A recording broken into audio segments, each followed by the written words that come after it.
It's one of the safest crossover SUVs you can buy. It's one of the most technologically advanced. It's very quick.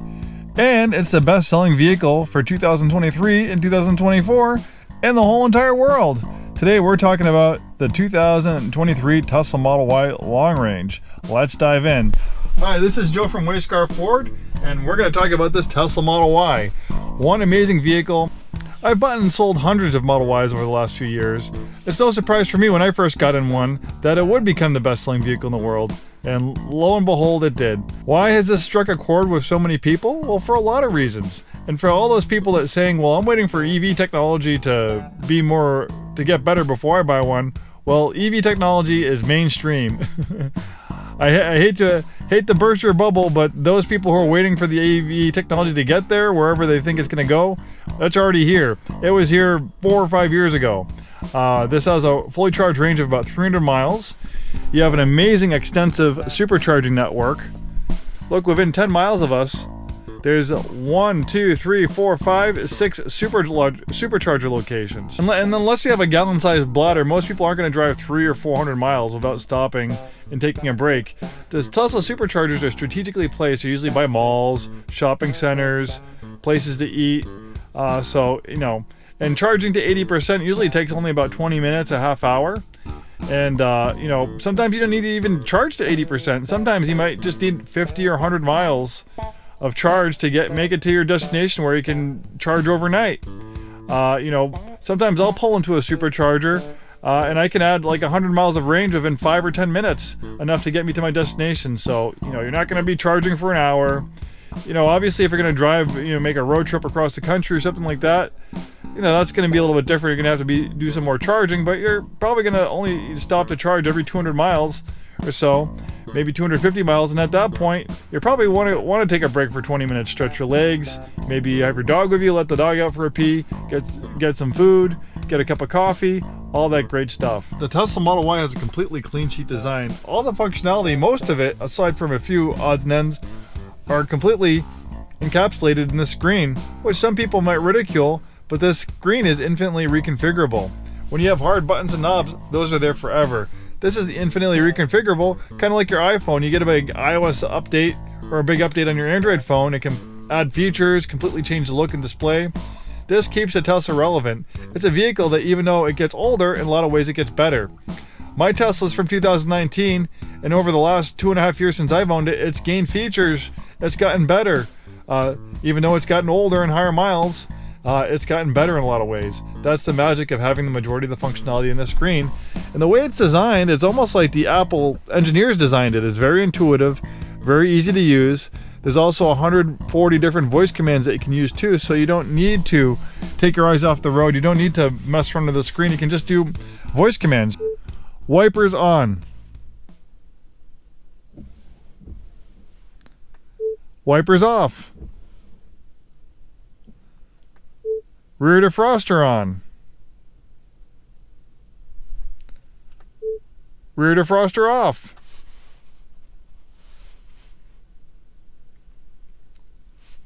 So you get the idea. 140 different voice commands. And also, it's like an entertainment center. Obviously, you can't watch movies and stuff while you're driving, but while you're supercharging, or maybe you're parked at a store and your spouse or someone, you're waiting for somebody, you can pass the time away by watching movies. You can watch YouTube. If you like music, there's great ways that you can stream YouTube music, Amazon Music, Audible, Sirius XM, Apple Podcasts. Obviously, you can connect it to your phone.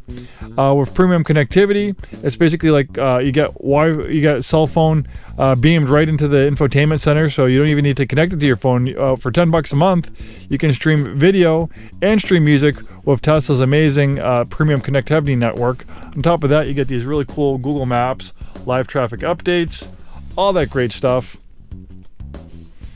You can also play video games. They're constantly adding video games with the over-the-air updates. Then we have the silly thing like the toy box, where you can have the vehicle play a light show. You can have the whoopee cushions. You have a colorizer, so if you wrap your vehicle, you can have your vehicle's avatar match the color of the wrap. Kind of silly. Some people just like to change the colors just randomly for fun. Some of the stuff is kind of like parlor tricks. Like there's a multi-track recorder. There's a boom box where you can change the sound of the horn. You can make the horn sound like a goat or a fart. You can play music through your horn. So maybe if you're at a picnic or camping out, you can play music through your horn while the vehicle's parked. Also, this has camp mode. This has a few extras on it. So much to talk about. This has the acceleration boost upgrade, which lowers your Z to 60 to 4.2 seconds. So basically, it's a software update, which unleashes about 100 extra horsepower. Normally it's $2,000, but since this was already purchased with the vehicle, it will stay with the vehicle. When we do an ownership transfer, it will transfer to the next owner. We've never had anybody lose software during ownership transfers. It will stay with the vehicle. And normally this is $2,000, and this gets you up to the level of almost like a Model Y performance, level performance, no pun intended. It's not quite as quick as the Model Y Performance. The Model Y Performance is 0 to 60, I think, in 3.5 seconds. But 4.2 seconds for a crossover SUV, that is heavy-duty performance car territory. You're going to out-accelerate a lot of purpose-built sports cars in this wedge-shaped crossover SUV. Even though it's wedge-shaped, I like the way it looks, but that's a whole different story. This one also has a few other extras on it too, which make it special, which we'll get to shortly. Nice comfortable interior of heated seats, heated steering wheel, nice big glass roof panel to allow lots of natural light inside. This has the roof rail crossbars.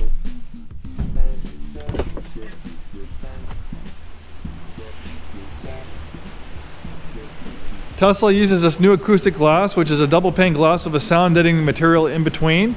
It makes the vehicle a lot quieter. This one has the upgraded induction wheels, 20-inch induction wheels. Since we don't have an engine up here, we have a frunk, which is extra storage. It's also a safety feature because you have a crumple zone that's 60% larger than a gas car with an engine up front. So you have all that space to absorb crash energy in a frontal collision. There's no big giant engine to get pushed inside the passenger compartment in an accident. That's one of the reasons why it's so safe. The weight of the batteries also make it safe. It has one of the lowest rollover risks out of any crossover SUV. All right, another important extra. This is a sought-after feature for a lot of people with growing families. This one has the optional third row seats. They're not the biggest in the world. Obviously, I'm 6'2". I'm probably not going to sit back there, but great for kids. And of course, you can fold them down when you don't need them for more cargo space, both the second and third row, full flat. You can camp in here pretty much. There's a lot of interior space. That's the magic of these EVs. Since there's no drive shafts, no exhaust systems, no gas tanks, allows for a completely flat floor. So this has a lot of interior space. Look at me, I'm 6'2". I have a ton of headroom, ton of legroom. I had that front seat adjusted for my height. The interior space is uncanny for something that's considered a compact crossover. It feels more like a midsize, but it's a compact. That's the classification, and it has more comparable interior space. It has more interior space than a comparable gas-powered crossover of similar size. Also, maintenance is a big thing with EVs. People think, oh, I'm going to save money on gas versus electricity, which you will, but EVs require a lot less maintenance than a vehicle with an internal combustion engine.